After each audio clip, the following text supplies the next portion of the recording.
Greetings guys, it's Kazo. So Capcom released a new video teaser about the new title update we'll get at the end of September. I haven't really been playing a lot of Monster Hunter lately, but I was really looking forward to this teaser right here. So today, I just wanted to share my thoughts on this video, see what the new content is about, and whether I like it or not, and what I'm expecting in the future.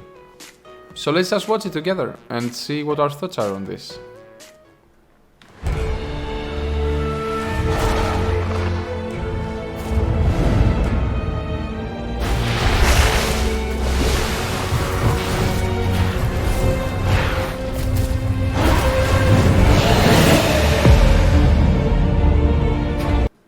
You know, by now everybody knew that it was gonna be a Mizutsune variant. Although the issue is that, you know, we've had so many fire variants thus far. You know, we've had a Pyrorak like Adaki, we're having the Flaming Espinas, we're having all of these monsters that revolve and play around fire. I was expecting something a little different. Nonetheless, I'm not disappointed at all. Violet is a very good name for Mizutsune. So let's just watch.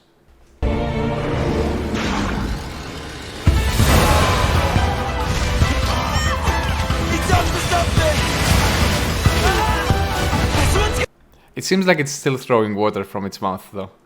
Everything else is fiery, but it doesn't throw a fire beam that I was expecting.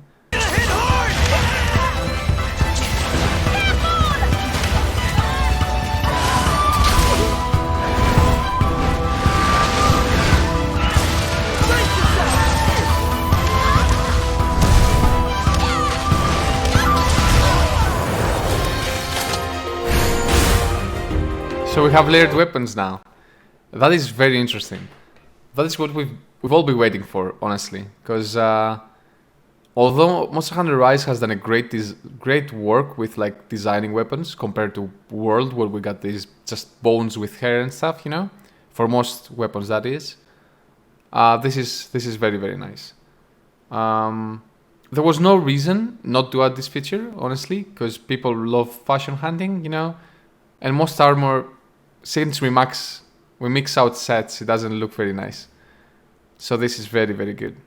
Honestly, there's so many like fun weapon designs, like the, I don't know, the Spear Tuna Greatsword, and then the Dango Dual Blades and stuff like this.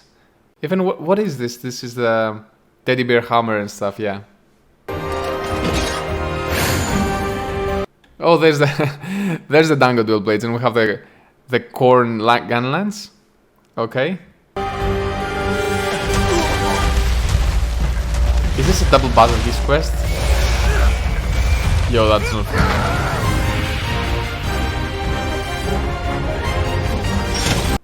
I'm really enjoying that we get some armor pieces from event quests. That makes fashion much nicer, because we can play the events, we can get these armor parts, and then we can mix and match. By the way, what is this set right now? Okay, so you can pay for layered armor. You can pay for layered weapons now.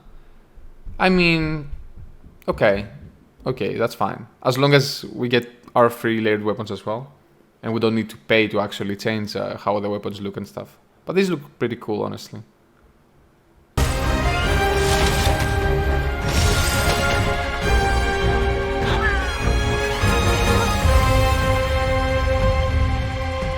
Was that a GNU Force pose on the DLC?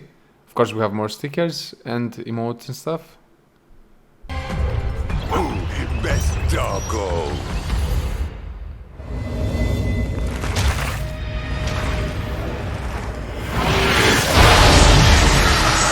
Damn.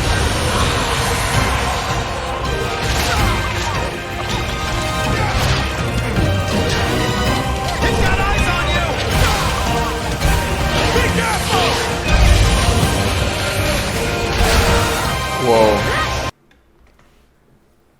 Okay, so like we just got a new variant of Camillus or something. He looked afflicted to me, but probably he wasn't.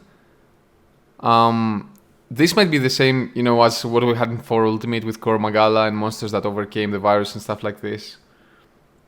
But that was nuts. Of course, we have some new anomaly monsters. That's very good, because the ones we have currently are not that hard, besides, I don't know, maybe Seregios and stuff. As for the Chameleos, I'm really, really hype. I hope they say more things about it later. Oh, Goron.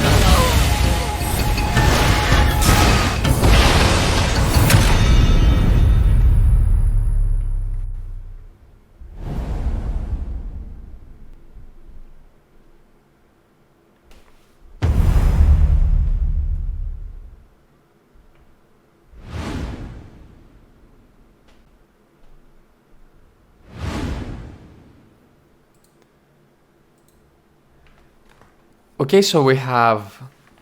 Actually, let me get back. So we get, from this patch, from this expansion, we get Violet Mizutsune. We get some, of course, new event quests, like we... You know, that's nothing, nothing out of the ordinary. We get layered weapons, which is amazing. Poses and stuff. And then we have this crazy...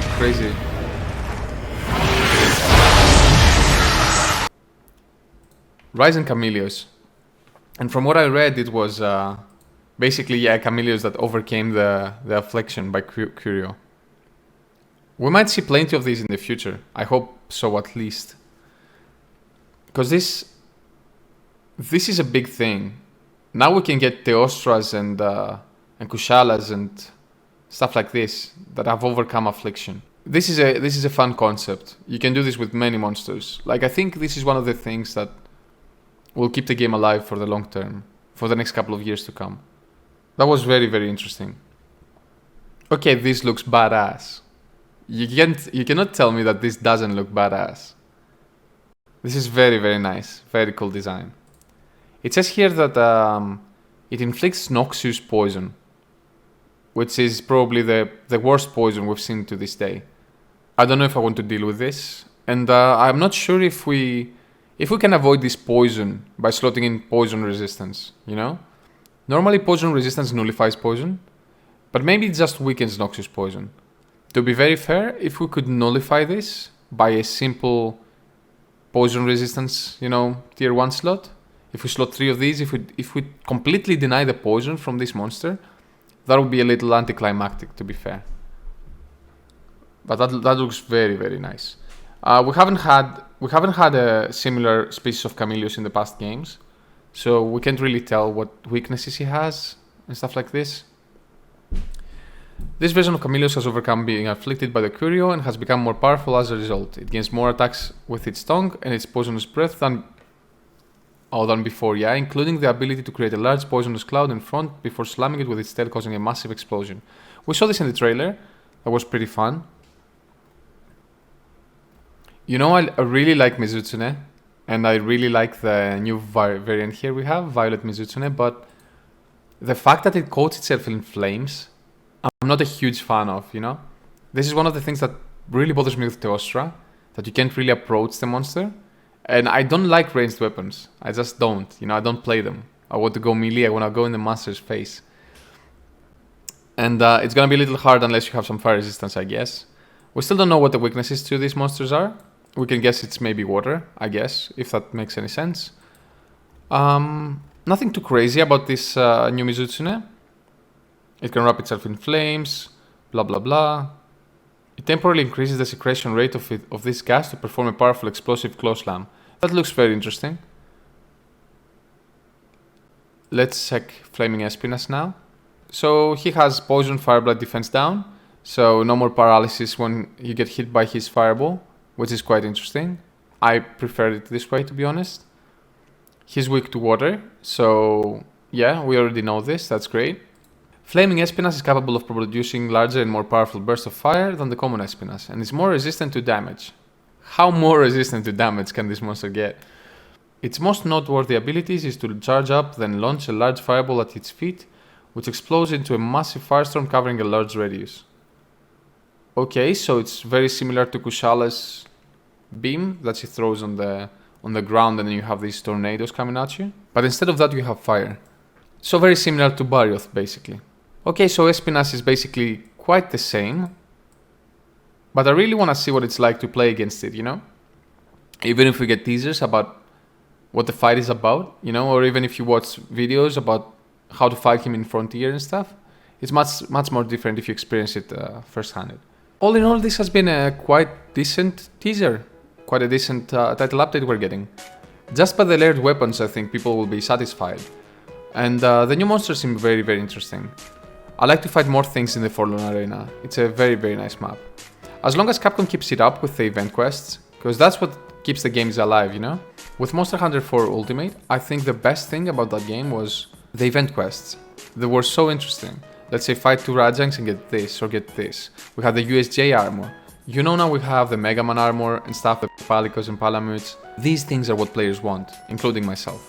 I want to see fun monsters that are quite hard to beat, that are not, you know, just a walk in the park.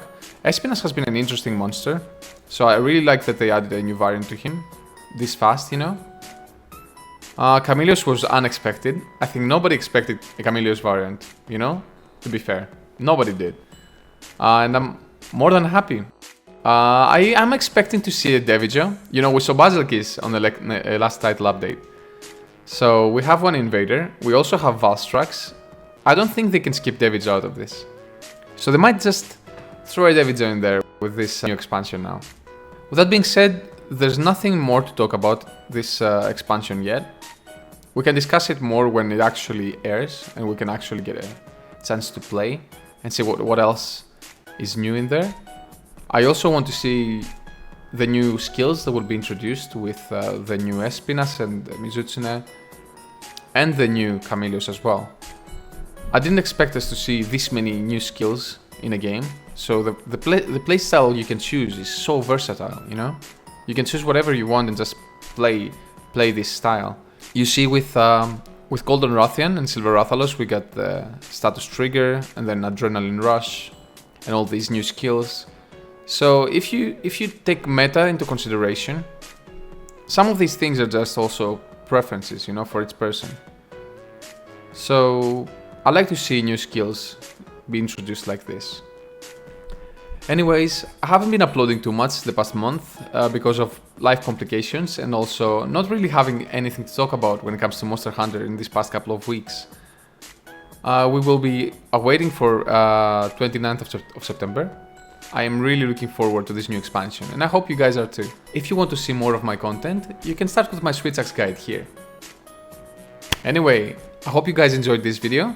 Make sure to like this video if you liked it, dislike if you didn't, subscribe.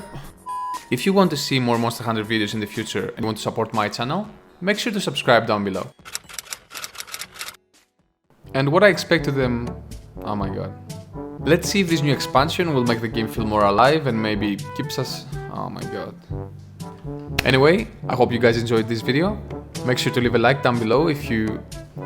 Anyway. Anyway.